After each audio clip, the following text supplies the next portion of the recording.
Welcome to the 5th episode of Junto Club. On this episode, we talk about living old when you're young, not being a simp, doing what you know, what is happiness, what is success, and what are our goals. We wrap up with Shu wanting to eradicate the fashion industry and talking about the age-old art of iron crotch. For any questions, comments, or to support Shu's vision for a dystopian future, email juntoclubpodcast@gmail.com. This is Junto Club.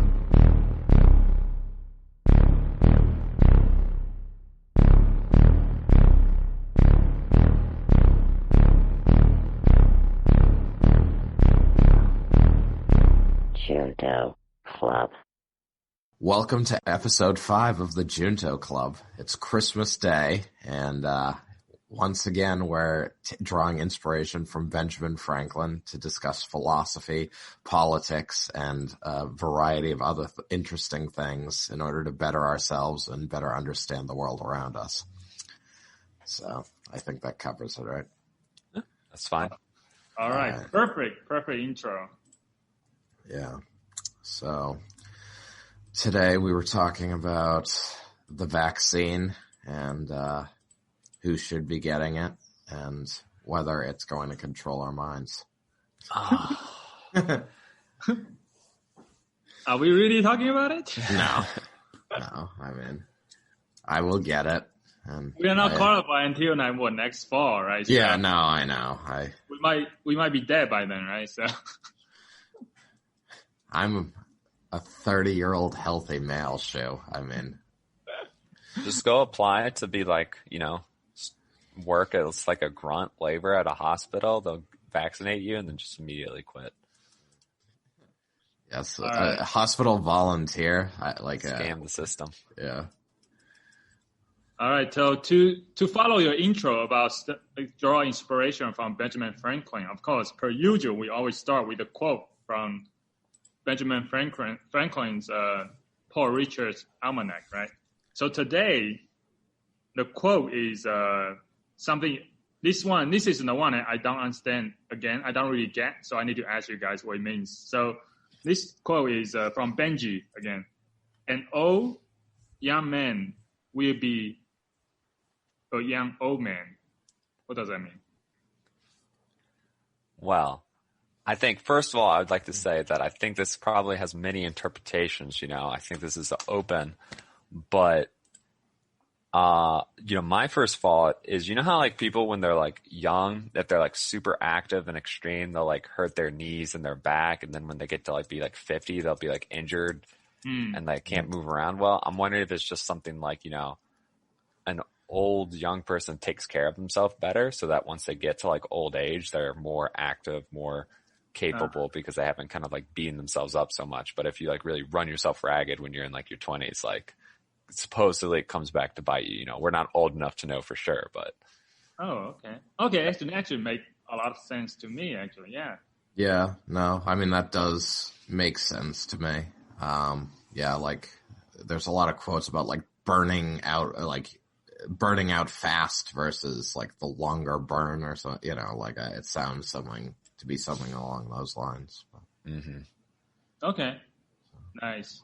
So that reminds me of the mini retirement that we talk about, right? You should start taking retirements right now. Don't defer your life plan until you're 80 or 70 when you're retired. Just do something right now, travel more, do stuff. Okay, Mm-hmm. That's good. That's fair. That's true. Unless those mini retirements involve like binge drinking for like 4 weeks and then you're going to be, 55 with cirrhosis of the liver. Well, yeah.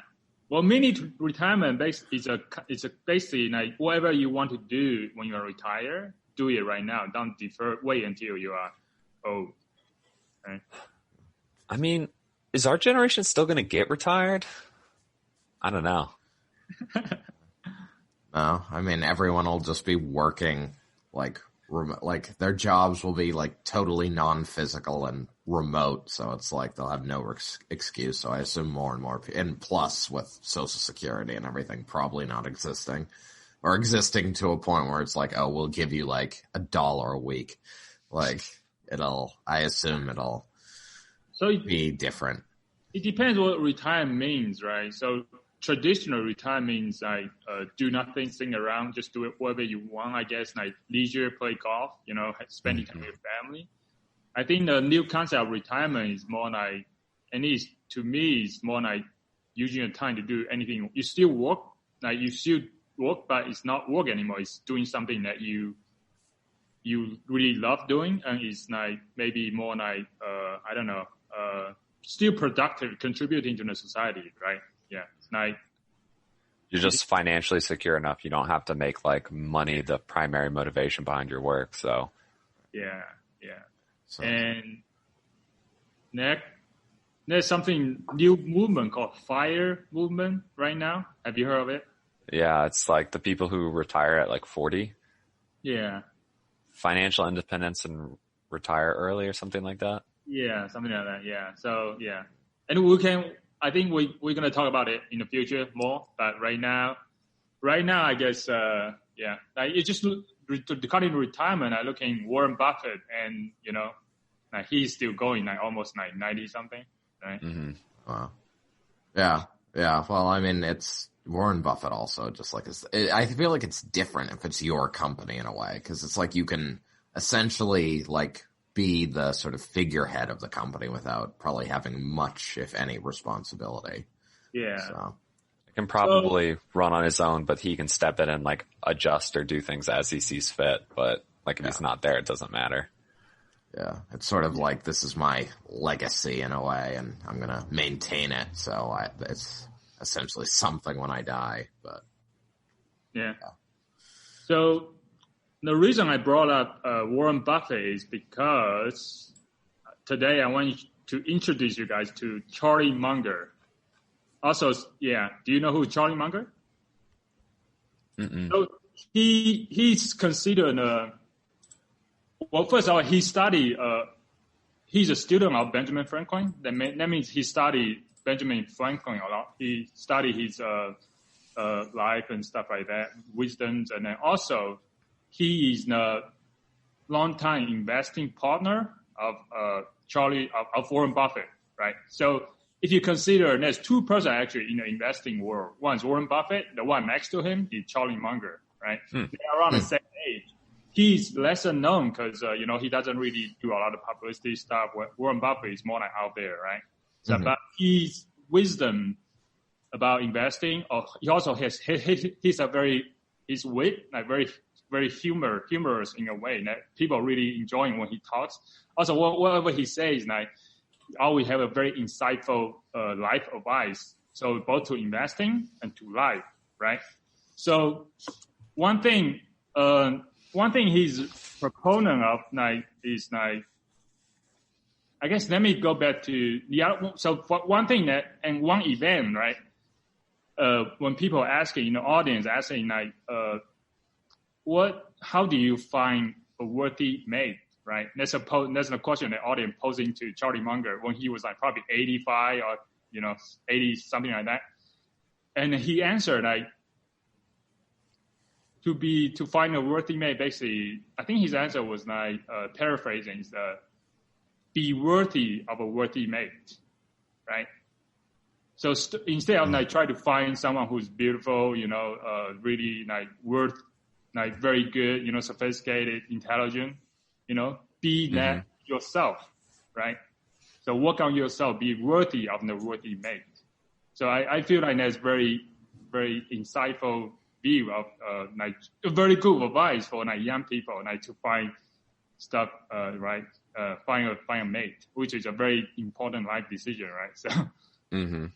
No, yeah, I agree with that entirely. That's what I think when I see people like guys who are like, I can't find, they're struggling with relationships essentially. And I'm like, most of them, it's like, yeah, if you actually just spend your time focused on improving yourself, like the rest would more or less sort itself out without too much trouble.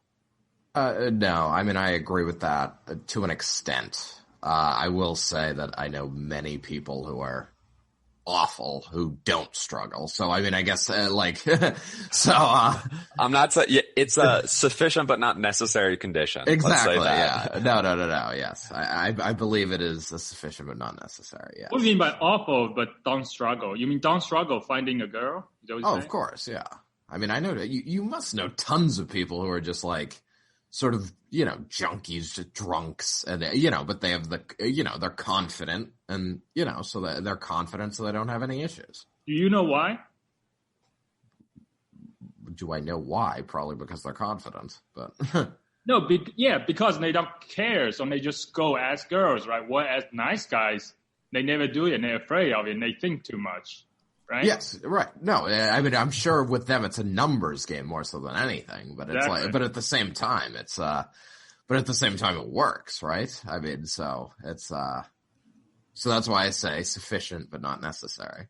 Well, it doesn't mean they found the worthy mate, right? They might find someone who, even though it's beautiful, but it's very, hot, but, it might not be a good person, right? So.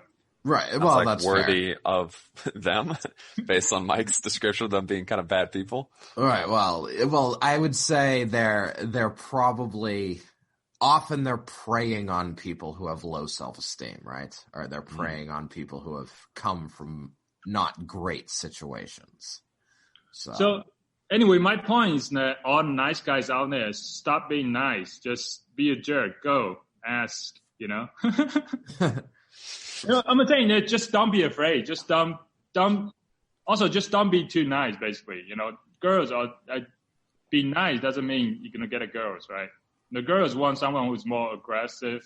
I mean, there's basically just, I guess the traditional vision of nice guy, right? Just don't do that, right? Don't be a nice guy, quote unquote. Yeah.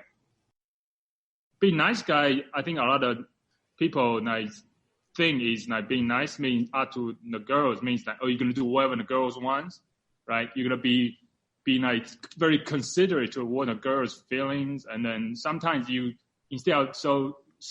means that you are not trying to communicate your own feelings. And then sometimes you end up doing things that you don't like just to please the girl, right? To be nice, right? And that actually hurts your relationship because you're not communicating what you want to say, right? Sure, of course. Basically, she was saying don't be a simp. Yes. What does that mean? Simps are, like people who put guys who put girls on as a pedestal and worship them, or, so they're like, especially girls online who they've never met. And they're like, you're amazing and perfect and blah, blah, blah. And they just, worship the girl instead of treating them like a real person. Yes, exactly. And they're overly nice. So I think this is an evolution of nice guys, simps. Yeah. You don't want to be a simp. Yes. Yeah.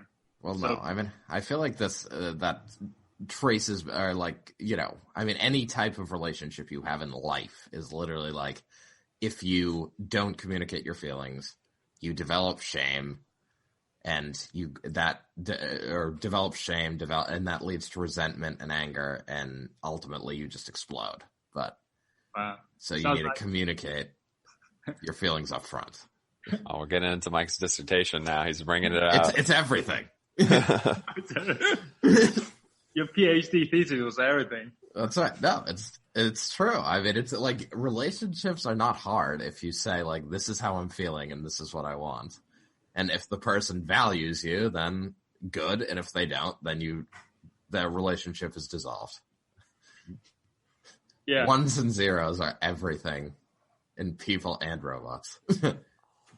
Back in the good old days, you got married to a girl, you've met once, and then you just stuck it out no matter what. You're just whatever, Well, that's true life. too. Yeah, that's true too. There's a girl 3 doors down, and it's hey, we're the same age. And we're 18. So. Yeah.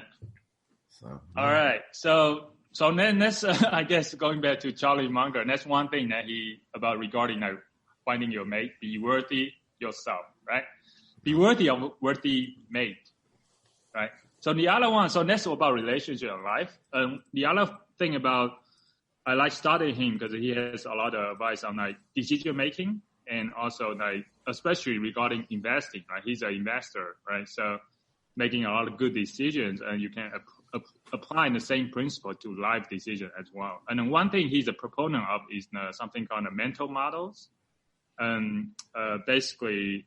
He basically said you need to have multiple mental models, or those are basically ideas from multiple disciplines like physics, like economics, or psychology. A big idea from all these disciplines, and then from these are models that you can apply to decision making in every single a lot of situations, right? In one decision, you might use different models, right? Combine them to get to the right decision, right? Mm-hmm. No, yeah. I just extending off that a little bit. I know, we all did engineering, or I guess in Mike's case, computer science. Well, me and Shu did engineering undergrads, and I feel like you definitely get the feeling that a lot of engineers have this generic kind of STEM engineering mindset where we kind of all see things the same way and think about things a certain way.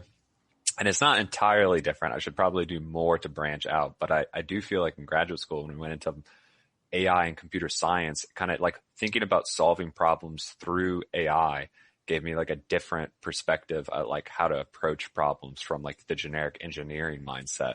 And it's all STEM, so it's not the most broad thing, but it was different enough that it actually sometimes things in life, it's I now think of them through that lens, a game, it's it's just it's just a series of options, and I'm just searching the number of things in AI you can basically just boil down to searching through possible options until you find a better or the best one. And then when you kind of look at that in life, I don't know, it probably doesn't make much sense what I'm saying, but it makes sense. But do you have an example, make it more concrete? No, that's my issue. This is something I've thought of before, but I'm trying to think of remember a good time this applied, and I don't know that I can. Okay, we can stay tuned for us in the future, and when you realize something, then we can talk about it. If it happens again, I'm going to think about it now, and I'll write it down somewhere. But yeah. But what about you? You do a bunch of reading in different areas, and do you feel like you had that engineering mindset where you realize the engineers around you kind of all thought the same way? Did you have that experience? Personally, I would say a lot of times not exactly, I guess. I mean, I guess for me, I feel very comfortable. Any kind of problem, I would just, as we talked about before, break it down, right? Go to the root, what's the cause, right? Instead of treating the symptoms, right? You want to get to the fundamental problem of how to solve it, right? Mm-hmm. And personally, from the PhD, I guess, going back to PhD is more one important lesson that I learned is asking questions, right? How do you frame the question such that the solution can become very obvious, right? So a lot of times the solving a problem is not about just to attack on the problem head on, right? It's more about what's the right question here? How do you ask the question such that the solution actually just became so obvious that you can just do it, right? And yeah.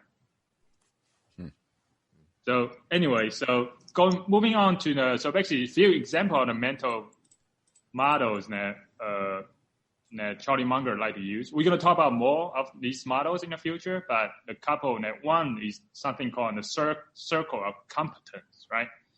So this one is very, so basically you want to he suggests that you want to stay within your circle of competence, especially in terms of investing, which means he and Warren Buffett always invest in things that they understand, right? So they invest in Coca-Cola because they drink Coca-Cola every single day, right? Mm. They invest in Costco, right? Costco because they understand the business model, right? So yeah, and other companies, right? So also one thing they don't really invest in is technology because they don't understand technology. So they try to stay away from it, even though for the past 20 years, technology has been a key driver in the stock market and then stuff like that. But they avoid it, but they still do pretty good. So stay within your circle of competence, which means actually in your career as well, right? If you find a job, you want to just figure out what you are very good at, right? And then also in the project you take on, right? Just stay within your, what you are good at, basically. Yeah. No, that makes a lot of sense because if you're outside of your circle of competence, you're kind of just rolling the dice, right? Mm-hmm. Basically, if you're investing in things you can kind of recognize Like, I mean, there's been a lot of robotics companies that have failed over the last like 5 to 10 years. And at least some of them I've looked at that and been like, this is like a bad idea. Like there's not like, it's overly complicated for like no, like very limited practical purpose. You know, so I'm like, this is like obviously not going to be a successful company. And you're not saying that I called everyone or anything, but you know, basic application of that idea is like, if it's something you know, you can kind of like it, even if it's a good idea, it doesn't mean a business is going to be successful, but I feel like that's more important for just like filtering out, like, this is obvious, like anyone who knows this area knows this is not going to work well, you know, or at least strongly suspects, and kind of help you filter out those duds. Right. So circle of competence basically here just means like you can make a competent assessment about is it going to have value or not? Like, I mean, basically, right? Yeah. So the circle of competence means know what you know, also know what you don't know. Mm-hmm. Right. So that way you can know what you should do and not avoid. Right. So know what you know. Sure. Also know what you don't know.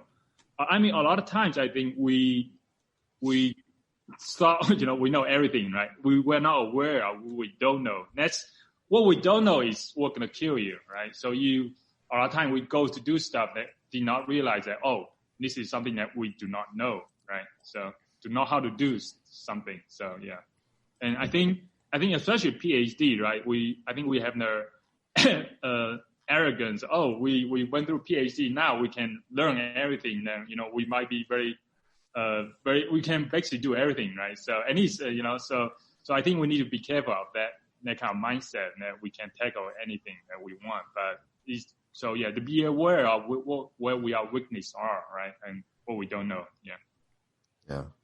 No, I mean, that's definitely true. I mean, I feel like sometimes I do have that mindset where it's like I can learn anything. Like, I mean, I don't feel like I know everything, but that I could learn anything. But I guess it's just having an appreciation for complexity and the idea that time isn't free. So like I may be able to learn anything, but like the time it may take may be prohibitive. So it's a limited amount of anything you can actually learn before, right. You're out of time. Yeah. No, I was gonna. Your mic is mute. Okay, what? You're fine. Yeah. No. Good enough. So I guess going back to this, the circle of competence, also tying it together, and circle of competence, and also how to find a worthy mate. I actually find a very good interconnect between those two, which is my motto of thinking inside the box, right? Think inside the box. Okay. Circle of competence means, you actually think inside your own competence, right? And then also to find a worthy mate, be worthy of worthy mate.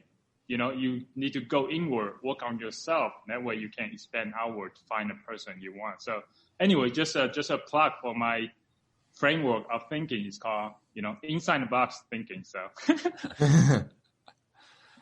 if you, polish this out for a few more years, you could be one of those best-selling authors with your self-help book, Think Inside the Box. Exactly. Right. You could co-headline a tour with Tony Robbins. Yeah, exactly. You got the catchy title done. Yeah. You've done a lot of reading on life advice and things. You just gotta, keep working on polishing it. Yeah. Anyway, so that's the plan then. So another model I want to talk about mental model is something called inversion. Have you guys heard of that before? Not in terms of a mental model. Like temperature? So inversion is, Jacob. So basically it started back in the day. A lot of people, for example, Jacobi is a mathematician. He used a lot of the inversion to tackle a lot of the mathematical problem. This basically means that instead of going solving problem forward, right?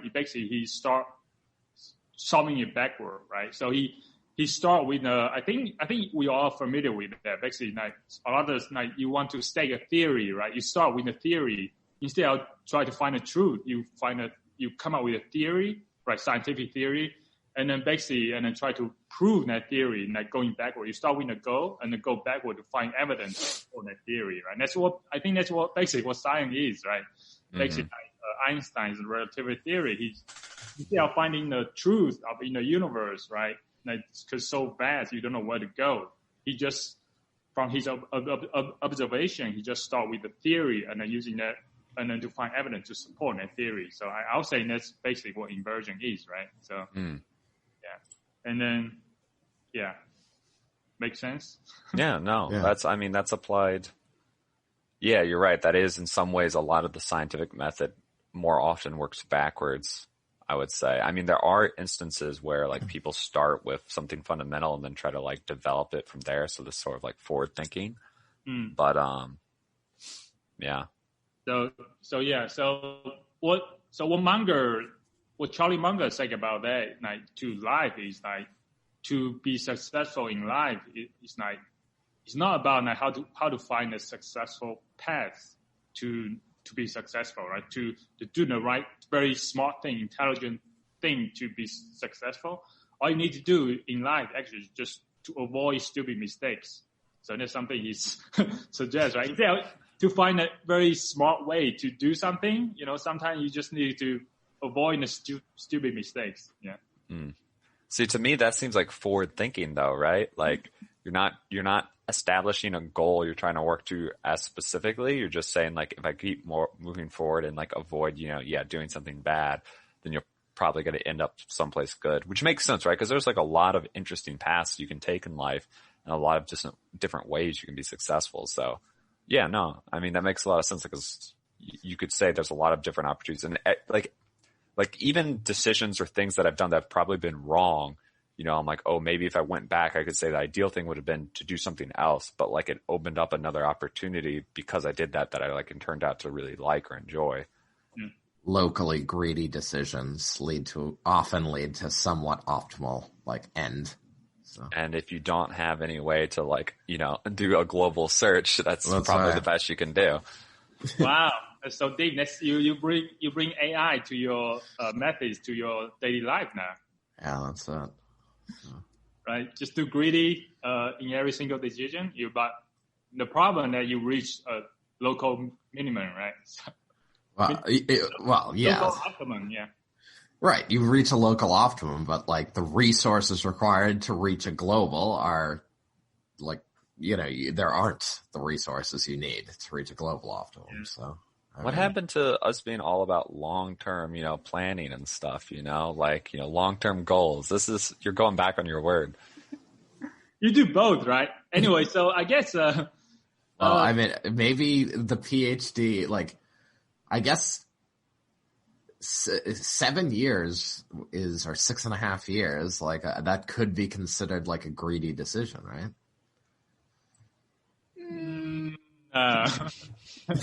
I don't think so.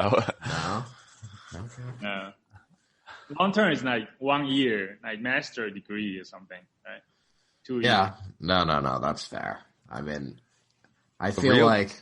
Oh, go ahead. The real greedy decision is like, what do I want to do right now? And then be like, I want to get drunk. And then, you feel like shit tomorrow, but you're like, all right, how can I feel better right now? Yeah. I mean, I guess it needs to be semi-reactive, I guess, right? I mean, like, there needs to be a long-term bias into, like, a greedy algorithm. I think for Mike, what really need to Mike to understand, for Mike, I think the better example is not to wear condoms right now. Right? That's right. Look, all things in life need a balance. Okay, so you have a balance between your long-term goals and things that are driving you to, like, make, smart, responsible decisions, and a balance with, doing things in the short term that you enjoy, that you like want to do. If you go to either extreme, you screw up. And that's right. Like pretty much that applies to basically everything. So it's a really easy cop-out answer, but it's true. So. Right. No, it's essentially a weighted sum where the weight is like how far forward you look. So. You mean discounted reward? Yes, discounted reward. That's right. All right. So going back to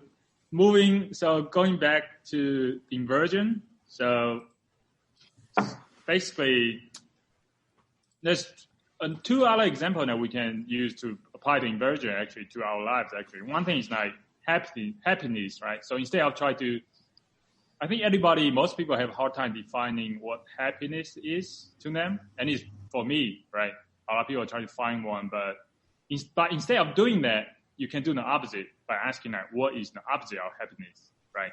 And that might be easier way to get to that, right? So the question for you guys is, what's the opposite of happiness for you guys? Assuming you don't have a definition for happiness, but if you have one, feel free to share. What's your definition? Why don't we start with what's your definition of happiness? I mean, would phrasing it as what would make me happy be accurate? Yeah, happiness is personal, right? So whatever it means to you.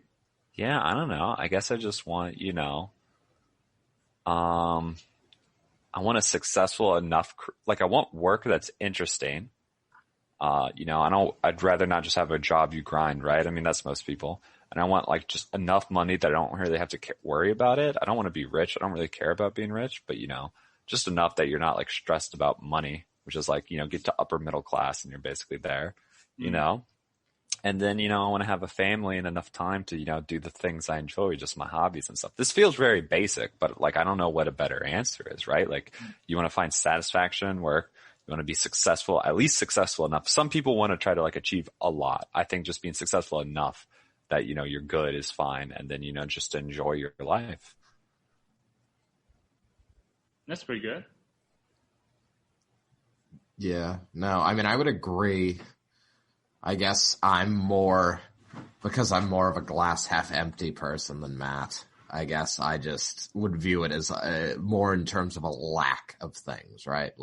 A lack of stress in life, a sort of a lack of, but you're in a situation where essentially there's a lack of voices in your head, right? Telling you about what can go wrong. So essentially you have a lack of medical issues, a lack of stress at work, and a lack of financial concerns. Basically you have what you need. So I guess it's more the glass half full way of looking at it. So it sounds like you already, Mike is kind of doing a little bit of the inversion of thinking already regarding happiness. You are thinking of lack of, right? Yeah, right, exactly. So your definition of the opposite of happiness would be stress on this stuff, right? Yeah, exactly. Yeah, stress or I feel like a lack of happiness is sort of impatience about something. Impatience may be the wrong word, but a lack of happiness is in a way looking for. Wanting something that requires time, effort, or something that you can't have immediately, right? I don't get it. So essentially you're not, I'm debating whether this is happiness or contentment, but regardless, I guess it's sort of you're not going to be fully contented or happy if you're wanting for something so if you're wanting for something that dominates your thoughts, is at the forefront of your mind, that disrupts happiness or contentment. Exactly. I would say that's true, but aren't there people who basically have their basic, they don't have concerns about finance or medical issues or stuff, but they're just basically bored and unhappy? Maybe it's depression or maybe it's just stagnation in their personal life, but just not having, so I agree, obviously, yeah, if you have bad shit happening to you, you're probably not going to you'll be less happy, but not having bad things isn't enough alone to get you to happiness. Right. So that's, I guess, what I was trying to get at with the most recent thing. They want for something, even if it's not something they need. So I guess need versus want there is, I guess, an important distinction. So what you're saying, the wanting for something is what makes them not happy, though? Yes, I guess. So I guess that wanting for something that they can't necessarily attain immediately, or they feel as though they might not attain. So I guess you can, like, I'm not saying obviously like you can want to discover something, but I guess if it's a constant, like if your want is a need or like it's a pursuit that you like dominates your thoughts, then like I guess that derails contentment and happiness. Like you can be like, oh yeah, like eventually I want to go to China or I want to travel more, but that's not something that's like in your mind day to day. But if it's like I want a promotion and it's gonna like dominate my life, then that's a different thing. So, but I would say to go beyond, I would say to get happiness, I think you do need wants and desires. Cause like, I mean, this is kind of like the classic depressed person, right? They just like say they're like not interested in anything. And so they're not happy because they have nothing they want to do.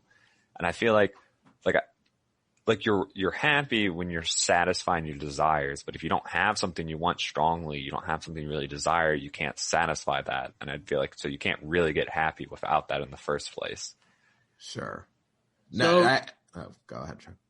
So that kind of brought me back to Stoicism. When they talk about, I think man has point, you need desire, motivation to do stuff.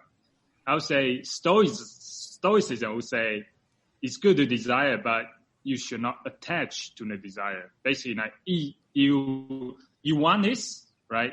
But it's okay if you don't get it, right? I think that the problem is not the desire. The problem is that what happens like when you don't get it, right? If you don't fulfill the desire, you'll be unhappy.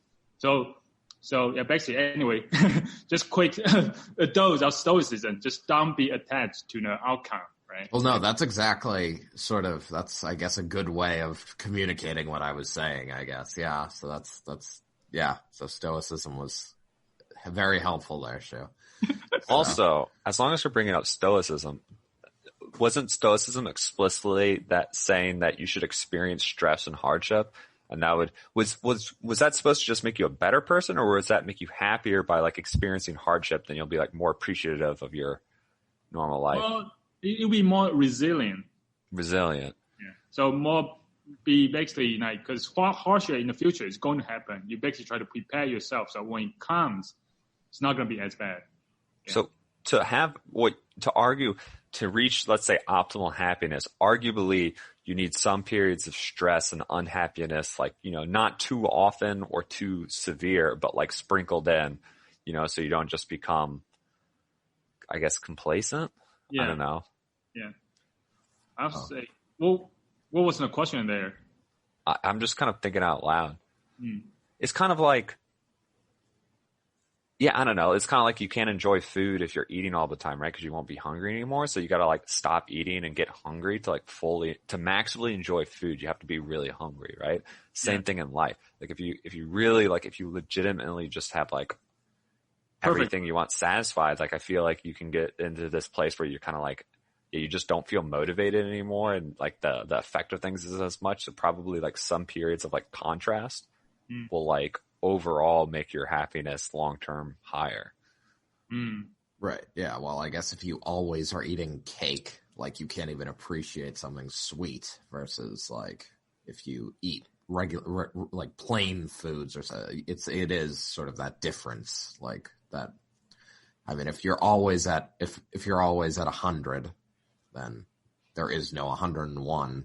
But so anyway, so that's why we should have a yearly purge to make everyone, experience enough. Yeah. Just kidding. Most people have ample stress and hardship in their life, so that's not the concern for society right now. Well, I mean, at the very least, people like get sick or, like feel shitty. I mean, even if they're like every other box is checked, they are going to experience some degree of pain and discomfort with that. So, when you're talking about yearly purge, are you talking about purging white people? I was referencing the movies The Purge, but yes. I mean, if you want to take this racist slant on it, I guess we can go there. I thought in the Purge movie, that's what it's about, right? You just purge like certain category of people in society. I think the goal is more poor people. Yes. Yeah. They made it very explicit. And minority coincidentally to be a majority of poor people, right? Yes, that was not lost in the movie. I mean, I only saw the first one, but I think it, addressed that pretty directly. By the third one, they were very explicit about like rich white people bad. Like, like it was not hidden at all by the third movie. So Mike's getting defensive as a future rich white person. He's like, oh. No, I mean, I enjoyed the movies for what they were, but yes, the political message was there. So, all right. And there's something I wanted to say before we got into that you need a diversity of like good and bad in life before we get on that topic.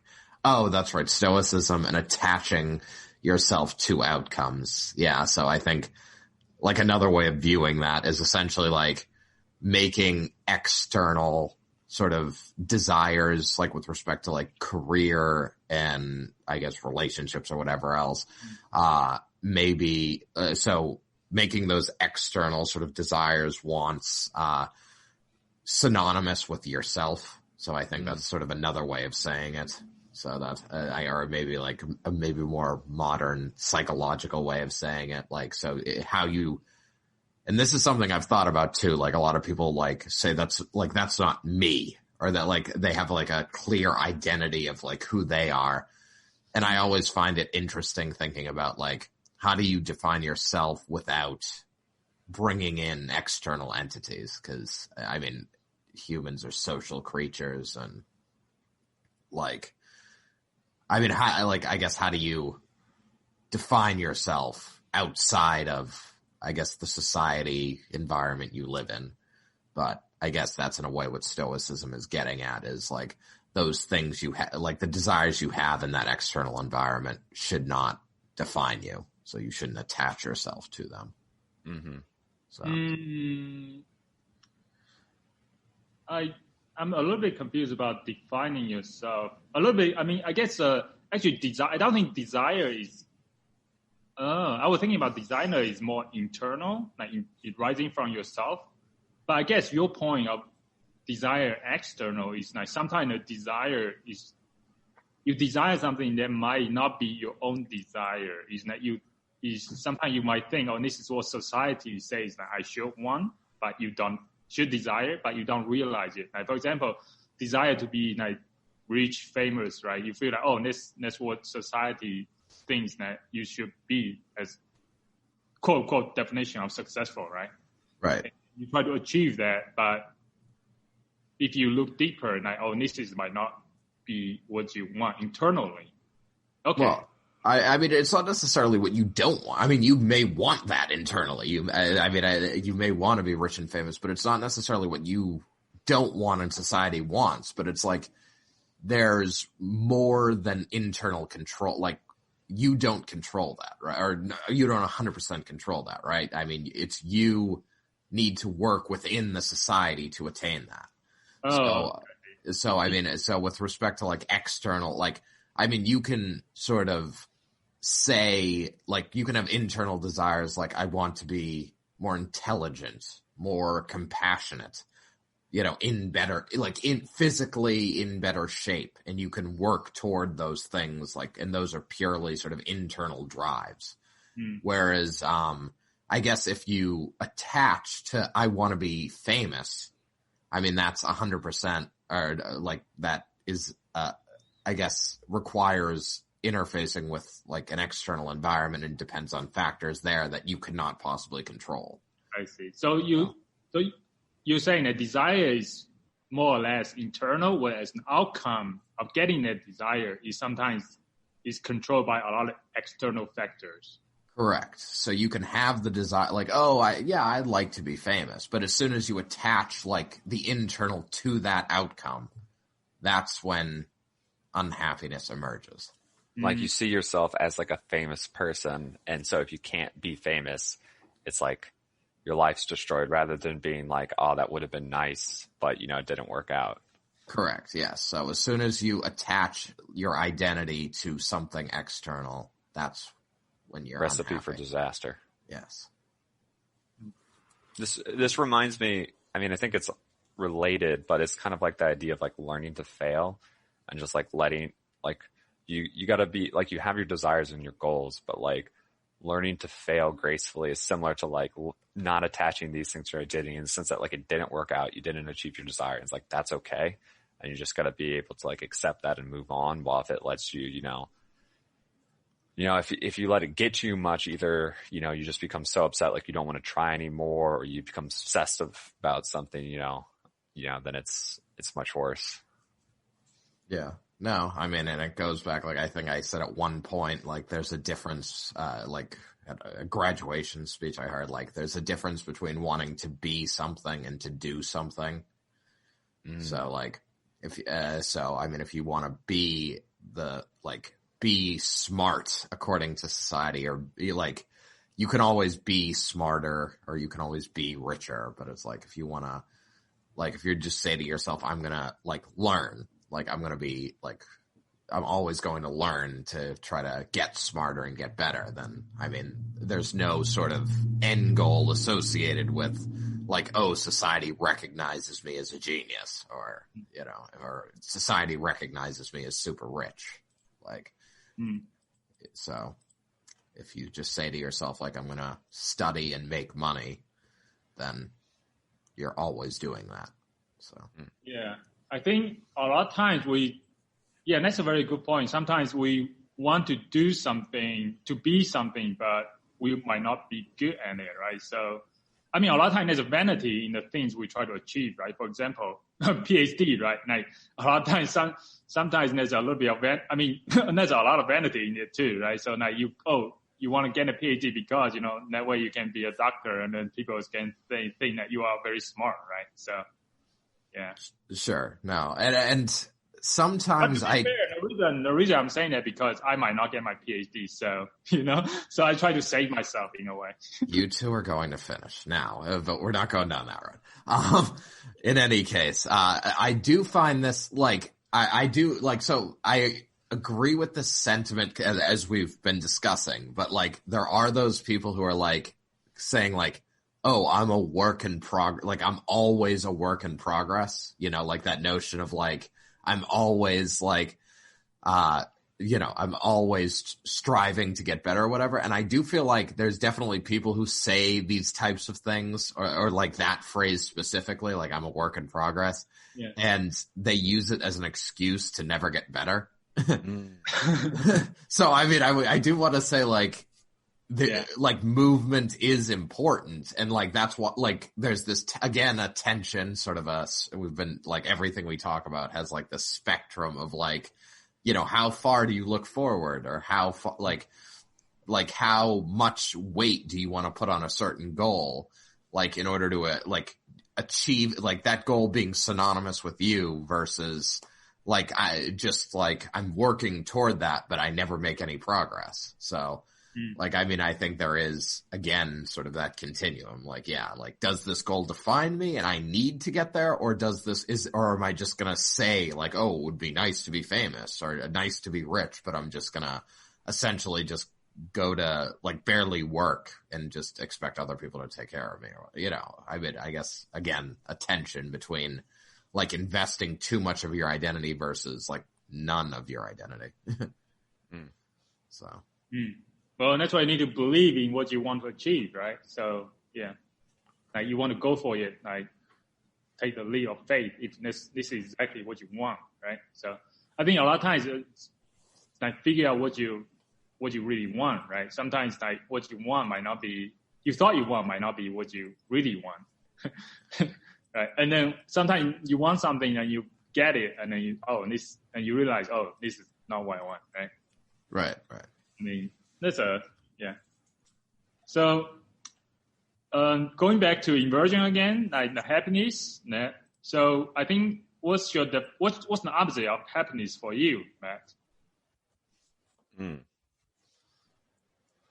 I mean, I don't know if there's one opposite, because it might not be aligned, but I think Mike emphasized stress and anxiety, and that's definitely a state that feels very much not happy. But I also would, kind of repeating ourselves, I would also say, like, a state where you just have no motivation, no, like, desires is this, unhappy. and you might not experience any stress in that, but I would say that's very much like a not happy way of being. Mental outcome, and there's probably another one. Happiness. Those are my two for now. Okay. Happiness is a quadratic. So actually, that is very lack of motivation. That's another. So the thing I want to come to is basically, I think you kind of hit it on the nail for that one. So the thing I want to come to is a quote that I read in a Tim Ferriss book called The 4-Hour Workweek. So basically, he defined the example of inversion, right? He tried to define a happiness, but he said the opposite of happiness actually is not sadness, right? Is boredom. So I think that's what you kind of allude to already, right? Because so that means it's very in a way that's very actionable, right? So I find that very useful. That means instead of finding happiness, I basically I try to define the happiness. The object of happiness is boredom. That means I can do something about it, right? That means I should go for things that try things that excites you, right? What make you wake up in the morning? Oh, I'm excited to do this, right? So that's I find that's a very, at least for me, that's a very useful definition of opposite of happiness, and also a very good example of inversion, right? No, it makes sense because there's a lot of things that make you happy also give you stress, right? And not necessarily always in a bad way. It also reminds me of the old saying, what is it? The opposite of love is not hate, it's indifference. It's kind of the same thinking. Yeah. And go ahead, Mike. Well, no. I was just basically going to say the same thing, that it makes a lot of sense to me just because, like, I mean, even during my PhD, like, I would say I was never, like, I don't know that I lacked happiness, but, like, I was constant, like, I don't know that I necessarily, like, appreciated it, I guess, like, because there was a lot of stress and everything, so it's like, it was, so, and in emotional theories, like, oftentimes there's, like, you're allowed to have, like, it doesn't make a lot of sense to people, but often, like, there's, when they try to quantify, like, how positive you're feeling and how negative you're feeling, often it's not a single continuum, but, like, a continuum from, like, 0 to 1 for both. So you can feel axes. Like, yeah, exactly. So essentially it's like, you can feel very positive and very negative, which seems counterintuitive, but I mean, I think it's exactly what we're talking about here. Like, you can be pursuing something that makes you feel very positive, but provides you with, like, a lot of anxiety, or you can simultaneously be dealing with two things, one that makes you very happy and one that makes you very sad. So, or you watch a very sad movie that makes you cry, but it was a really good movie, so you're happy too. Yes. No, I was actually thinking about this. I think I was thinking about some of, some of the Jane's work I'd read, where they'd like, it's like, yeah, like, people often think of it as like happiness, sadness is like one line, but it's really like two axes, and you have both, so you can experience it both. And then, like, in the bottom corner is like nothing, right? Like just the lack of emotion or really feelings in general. Oh, so you're saying that it's not one dimension, a line. It actually it's like it's two axes, two dimension, right? It's X and Y, right? You have, okay. Yeah. So, I mean, and I guess if you isolate, like, a single instant, I don't know how much, like, it really is two axes, but certainly over a very brief amount of time, you can, I think, appreciate, like, you can feel, like, very happy and very sad over a very brief period. So, Okay. So, all right. So, just one more question regarding the opposite. Like, what's the opposite of success for you guys?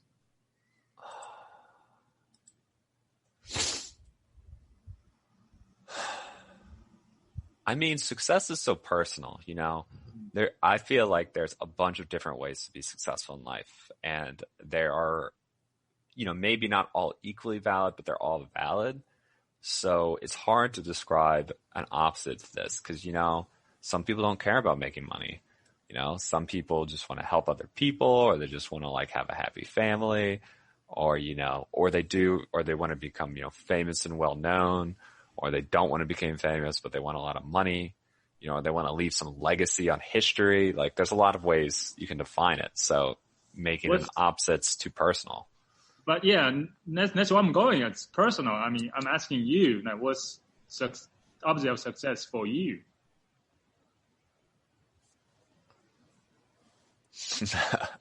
Failure. Yeah, I guess. I don't know. Might go. No, that was very informative, Matt. I just don't know. Yeah. I mean, for me, I guess this is something I struggle with because for a long time, or I think for a lot of my life, there was a very clear indication of failure, right? And again, this is me attaching myself too much to external things, but like, I mean, right, you're in school, right? And so, I mean, there's literally like F for fail. So, I mean, obviously, like, I had expectations for myself that put the line of failure way above that. But, I mean, I was very much in a way tied to like this idea that I want to excel in a system that is set up, like an external system that is set up to basically make assessment about, intelligence and ability to succeed in the world. So it's like now that I'm totally outside of that system for the first time in my life, it's different, right? Because I mean, in industry, I encounter people who probably were not nearly as good in that system and like have essentially in a way like bounced around in the world a little bit and may not have as high sort of intelligence expectations or like as high personal integrity or anything else, but it's like they still find a way, like they're still functioning in the same, I guess, circles I am. So I guess I guess in a way that's disrupted my views on what successful is, or like do I just say like, oh, I've failed because they're like I have to deal with people who like I would consider like less capable of doing like making a product I want to make, or like these people are essentially barriers to entry for like making like changing the world as I would like to change the world. I mean, maybe not, but it's just like there's no clear system anymore, right? I mean, it's just like there's a lot more chaos in there isn't that like essentially there isn't that person or that system giving you ABC. There, it's just like you need to define success for you, and like I don't know whether it's just like a dollar sign or like I mean. To be honest, I guess,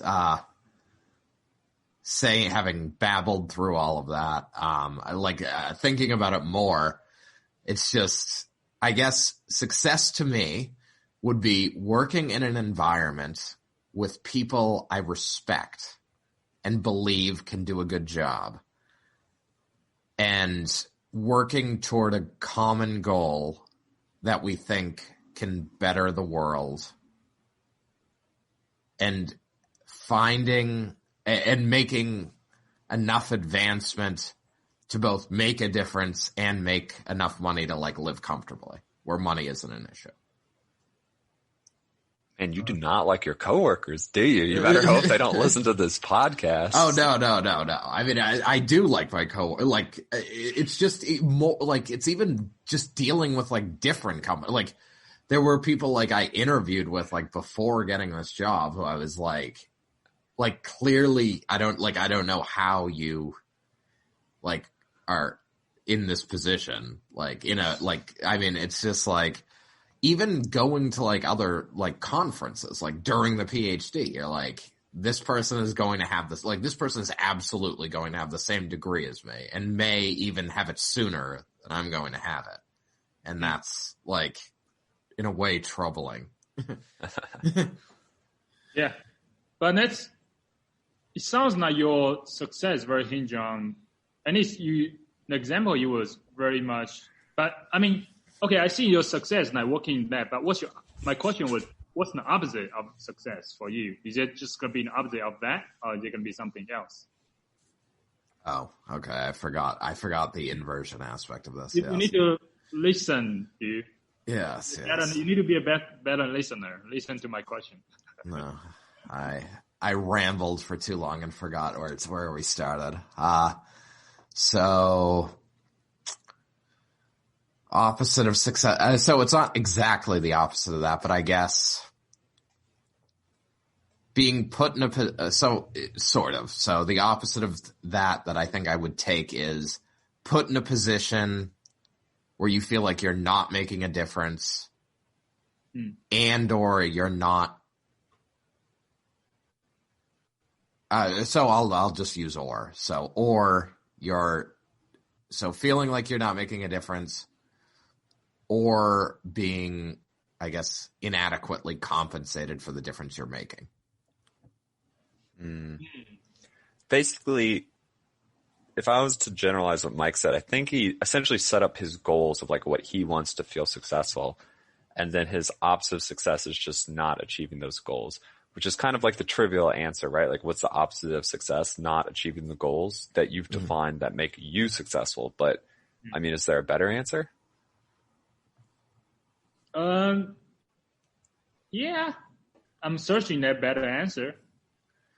Well, I mean, the better answer, to me, I would say right now, how I would define it is two things. One is, I guess, not trying, I guess, in terms of not anything I want to do.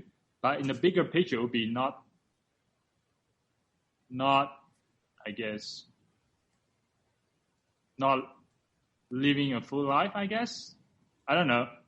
I'm still struggling with and the other simple thing, it would be just be underground, right? The opposite of success would just be underground. Right. Like dead? Yeah. That's what you would be, right? So well, can't talk about Benjamin Franklin anymore. He's unsuccessful. Yeah. So I don't know. I'll say so I'm still searching. That's why I asked you guys. So I don't have an answer yet, and I haven't seen any answer out there from other people. Yeah. No, I mean, I guess like I'm just trying to think about framing it in what we were talking about earlier, right? So, I mean, a lot of mine, my answer is very much like reveals how I struggle with attaching myself to like desires that are external to me. So like, I guess a successful person is one who does rather than wants to be, right? So rather than like wanting to make a change in the world, like a successful person, I guess, would say like, I am interested in, X, like I'm interested in, making, well, or not even making, but I'm interested in like health, and I do research in health, like to better understand humans and to better understand their, like how they function and things like that. And that's what I'm interested in doing. And basically like whether I discover, a cure for cancer is very secondary as much as I just like, my passion is understanding more. So, and every day I understand more, even if it's like, even if it's just like I understand that like that doesn't work or that doesn't apply, like that's still a step in the right or a step more than you had yesterday. Yeah. So, I mean, that's what Munger actually advises other people like to every day, get up, be wiser and better every day, basically, right? So try to do that, and and actually, when you're talking about significance and success, right? Actually, remind me of a quote, like a lot of time, I guess success, like try to achieve, pursue of success, right? We always say, success is a good thing, right? So a lot of people like remind me of instead of try to be successful, because instead of being successful, actually it's better to try to be useful, right? So for me, that helped me a lot, because for a long time I've been struggling with what success really is. And then I feel like, because I don't really have a goal that I need to achieve, right? So I find that very useful reframing. So instead of trying to be successful, all I need to do is just be useful, like, which means like maybe help others, be create something that add value to other people, right? So anyway, so for people out there who doesn't have a goal or stuff like that, maybe try that. Yeah, try being useful. Yeah. Try being useful. Ouch. We could frame that better, I think. So I guess that brought me back to the goal we talked last week. We had a conversation about like talking about goals, right? And like goals that you guys, when we talk about death, you guys mentioned that you don't want to think about death too often because it kind of distracts you from your goals, right? So I guess my question is that what are your goals?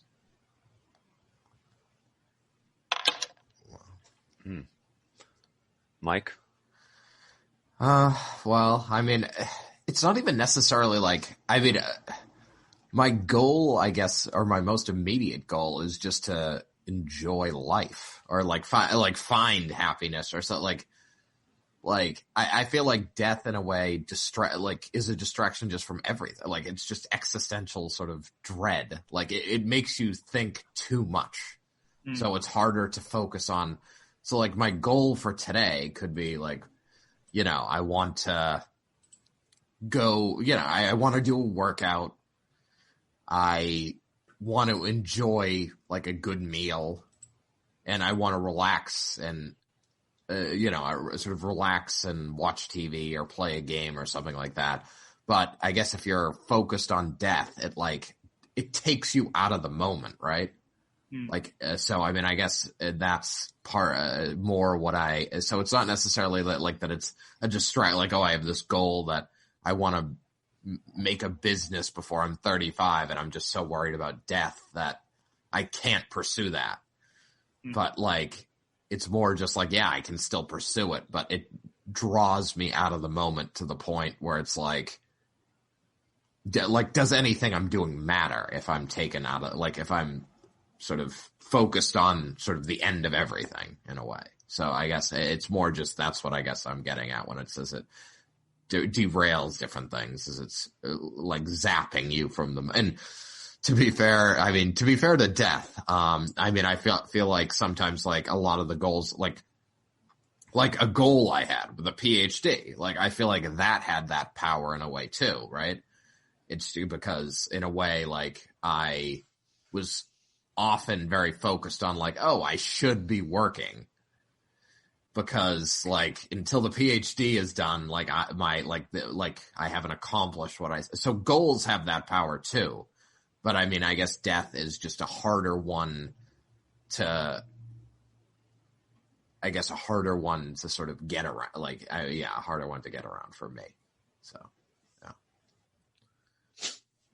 yeah. Sometimes that can be, I think when with the right light touch, it can be useful to have that as like something to like pull you out of like the now. I feel like you're too engrossed in something that's, not like in the long term isn't that important, but it's like short term is giving you anxiety. You can try to use that same thinking to be like, this doesn't really matter, but you got to do the light touch, to not fall into existential dread, but just be like, kind of reframe your perspective of like what's actually important long term. All right. So just a side note on that, but so yeah, Mike, you did not answer my question again. What do you mean? What are my goals? Yeah. Well, I mean, I guess my goal is to be to live in the moment. So like I say, I think that's what death distracts me from. So what? Yeah. So it's, I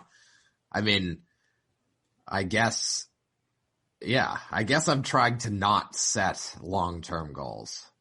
I'm trying to limit the long-term goals I have.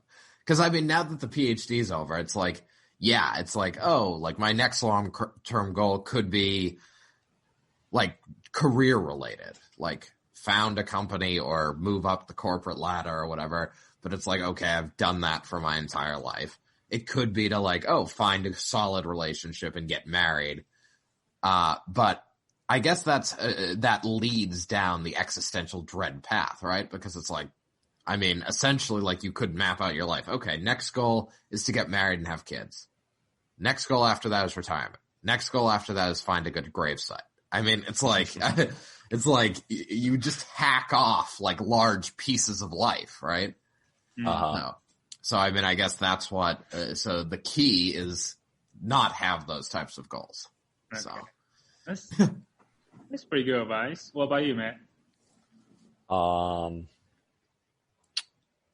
Yeah, I don't know. I feel like I have more basic concrete goals. You know, I want to actually finish my PhD because I have not, unlike this bastard Mike. Mm-hmm. That's right. Dr. Mike, man. Dr. Mike. You know, I'm getting married in the spring, so like I guess that is a goal that's mostly accomplished, but we gotta finish planning the wedding and all that. I want to be bilingual. I'm really tired of being monolingual. At some point, I was like, man, as an American who's native in English, I was like, it's really annoying that like just everything uses English all the time. So I want to learn a new language. But, you know, those are like small, relatively small, semi-short-term concrete things in the terms of like, you know, all should be well under 5 years. I don't know. Those are my goals. I'm kind of, so similar to, I have a few more specific goals than Mike, but similar to Mike, I'm not really trying to make like long-term plans right now. But I think that's probably natural when you've gone through like this much years of schooling where you're just like, you know, yeah, I'm just going to kind of go roll with it for a little while. Actually, those are very useful in a way, actually, so instead of setting long-term goals, focus on short-term goals, right? And then actually then remind me of an analogy that someone made. It's like driving, right? If at night, right, you should only focus on the thing, the headlight how far the headlight can shine, right? If you cannot see, you cannot see too far, right, in the dark, right? So you focus on whatever the headlight, just you basically only see how far the headlight can directly, right? So that's almost like an analogy in life in a way. You just, you know, it's like driving, right, in the dark. Yeah, go wherever the headlight can shine out, right? So yeah. Yes. Okay. I'm practically blind at night, so. All right, but Shu, what are your goals then? You got me and Mike to dig. Yeah, the problem is, I don't know. That's why I'm looking for. That's why I So your first goal is to get goals. Yeah. I feel like Shu asks us these questions and continually is like, oh, that's not an answer. And it's like, well, and then when we ask him, he's like, oh, I'm just asking to understand and it's like, that's not how this works. It is. I mean, the reason I'm curious about asking this question because I don't have an answer myself. I'm also struggling with myself. I feel like, because goal have a way to kind of focus you, right? So I feel like I'm focused. I cannot put all my motivation, strength into a direction because I don't have the direction. I don't have the goal, right? So that's why I'm trying to find the direction. And then that's why I'm trying different things, right, to figure it out. Mm-hmm. Yeah, I think, yeah, anyway. So I don't know yet. So stay tuned. That'll be the end of this podcast. Shu will finally decide on his path. That's true. And then that's why I'll end because he's going to go off to do great things and we're going to be like, no time for podcasts anymore. That's right. So that's why I really like the definition, the opposite of happiness is boredom, right? So basically try different things that excites me, right? So to find if is the goal, right? Mm-hmm. Yeah, no, I like that definition. So, because it does leave happiness in your hand, right? It's basically just like, I'm not happy, so that means I must be bored, so that means I must pursue something exciting. Yeah. All right, Shu. Yeah. A goal everyone can appreciate is like changing the world in some way that, you know, is better, right? That's a goal that's like personally satisfying. So like, what's something about the world that you think is bad or unfair or like a real serious problem? What do you hate about the world? Actually, I don't think the world needs changing, and I don't think like making the world better. I think the world is the way it's good, is the way it is. I don't think anybody should try to change it. So, right? yeah, maybe in the goal of changing the world, I think that's a little bit arrogant in a way, right? Well, obviously we're not saying you will or should try to like change the whole world, but like you can make it, this is more a general statement. Like you can make a difference on a very small scale. Oh, yeah, right? Like yeah, you yeah. can do something, like you can say like the world has these issues and I'm going to do something in my local community to like help. Oh yeah. So something that I'm passionate about is about how to help basically making people make better decisions, right? So what that means, and that's why I want to start a company that does a custom white t-shirt, right? So everybody should just wear white t-shirts every single day, right? You know why? Because look at your life, like daily, you make so many hundred of decisions every single day, right? Right. So, but in the morning, you wake up, you already made one decision, which is what do I want to wear today, right? So, I mean, the people so to eliminate that decision, you actually eliminate thousands of decisions throughout your life, right? If you make one single decision and you eliminate all the decisions for the rest of your life, which is what to wear every single day, right? So that simplify your life, right?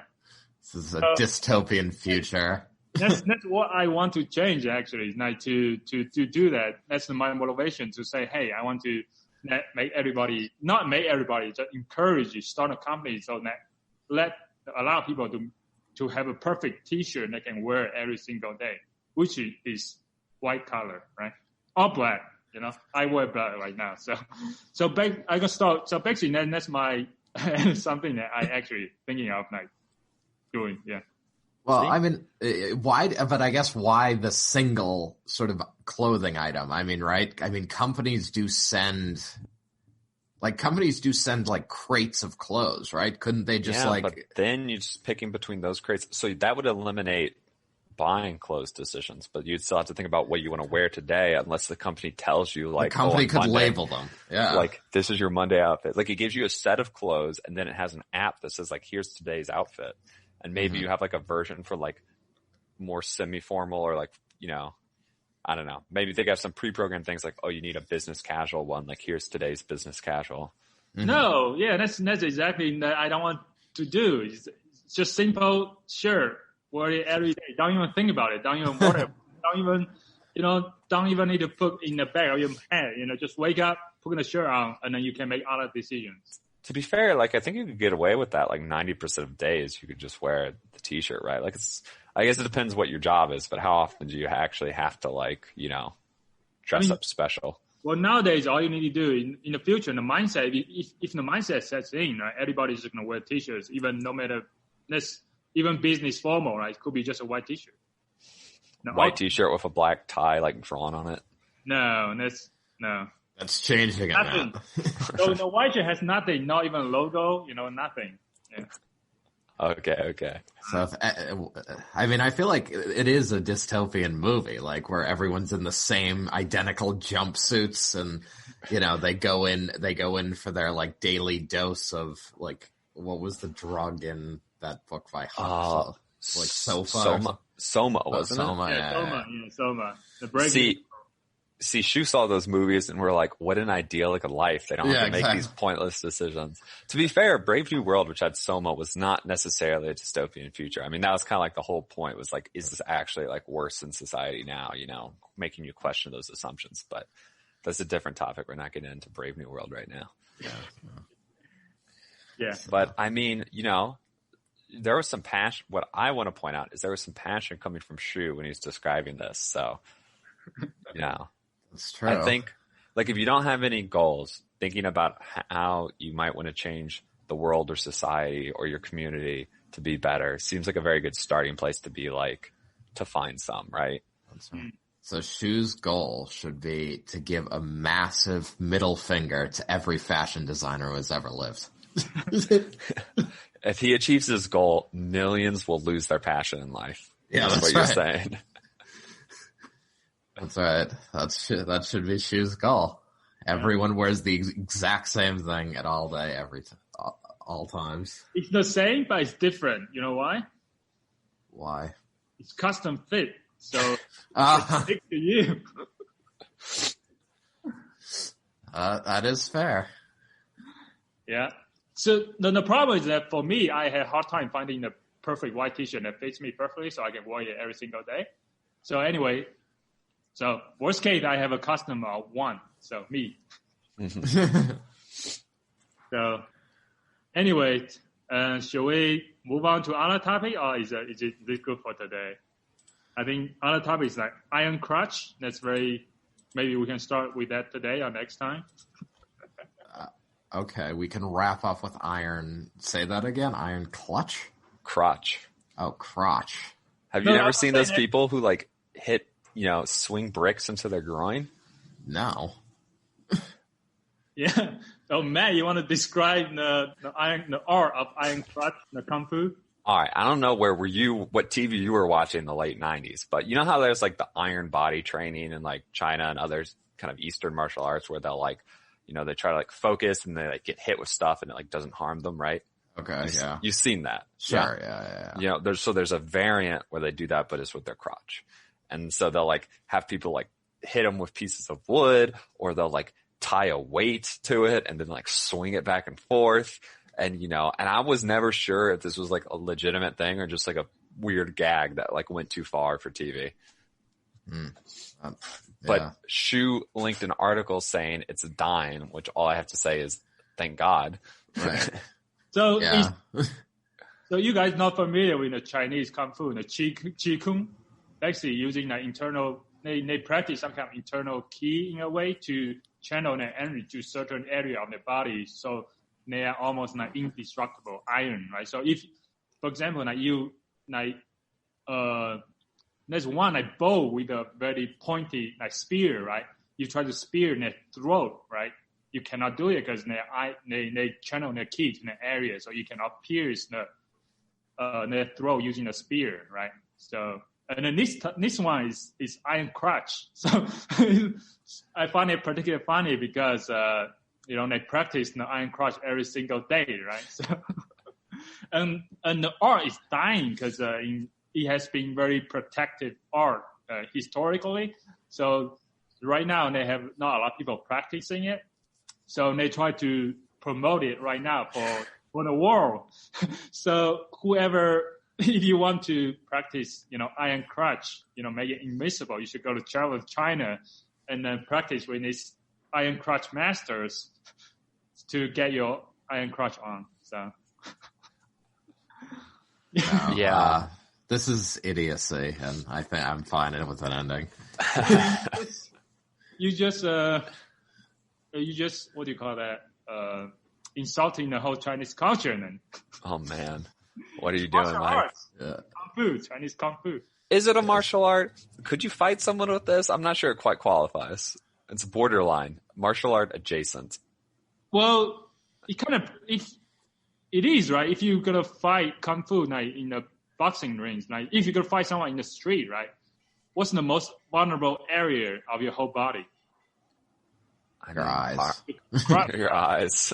Your eyes, right? Yeah, sure. And then another area you'll be your crotch, right? So that's why monkeys try to rip off your groin and gouge out your eyes, because those are the two things. I mean, if you watch videos of fights in the street, which are pretty easy to come by, there's not a lot of guys like trying to punch or kick each other in the crotch, to be fair.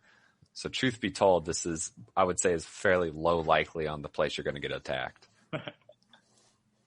Anyway, so I just found that this art very interesting and funny in a way. Fun. So I would also call it interesting and funny. Yeah. I agree with that. You should see the videos too. It's like, in a way they practice, and it's like hardcore. Yeah. They swing a gigantic pole into the crotch. They practice it like that. Like, wow. Is it just, I wonder how much is it a matter of just like deadening nerves, which is not necessarily what I want to do to, my groin. Well, to be fair, this master, Kung Fu master, have 2 kids. So I'm not. They are about 40 years old. Yeah. They were born in the year before he started this bullshit. Hey, this art has 300-year history. I will say these people have great ways of defining success. As they can feel fulfilled doing something that's just totally ridiculous. All right. Anyway, if you don't study this, maybe you should go to China and study Tai Chi, the best martial art in the world. Oh my gosh, here we go. All right, we can put in our list of martial arts can be one of our topics, Shu, where we fight about, the effectiveness of various martial arts, a classic debate. Yeah, all right. Well, so are we wrapping up for today? I guess so. I'll give you all a preview of something else. I'm getting the book 1 Billion Americans, which is supposed to make basically, I think it's like a largely economic argument for like significantly higher immigration into the U.S. It's not about, trying to make people have a crazy amount of kids, but like much higher immigration. And I think it's supposed to be very data driven, but I'm curious. I'm going to be reading that soon. I don't know if I'll have it done for next week or anything, but I'll come bring in, I know you, Mike, get your more, have that natural anti-immigration bias, which is, I feel like a lot of people naturally are like, oh, immigrants, it's going to like hurt us if we like let a bunch of people in, but I'll explain what it says. So she won't be the only one reading things and then telling everyone else about it. That's I'm good. Curious. Is Omaha going to be like New York City with this view, I assume? Maybe. I did see one thing. They said with 1 billion Americans, we would still have half the population density as the UK, which obviously has like big cities, but like also has like plenty of countryside and stuff. So they're like, it might sound like a crazy number, but it's like the US is really big. So it's like we actually have plenty of space. We would need basically new cities or major growth in cities, but it's not like there's not enough space in the US for it. No. I mean, I've done a lot of driving over quarantine and I've seen a lot of places where I'm just like, there's fucking no one here. So, and it does make you think about like, New York where people are like literally living on top of each other just to live. And it's like, there's plenty of space. So, I mean, I would encourage more spreading out of Americans, but yeah, I think there's space for more people if we do it right. And it would make road tripping across the country far more fun. Mm-hmm. Rather than just driving. And it would secure America as the world power for another century or two, for sure, Mm. What's the name of the book? 1 Billion Americans, I think. Okay. All right. Well, anyway, yeah. I'll fill you all in the future, a week or two. I'm excited. Good. So. All right. With that, we can wrap it up. All right. So, Merry Christmas and just be useful. Junto Club.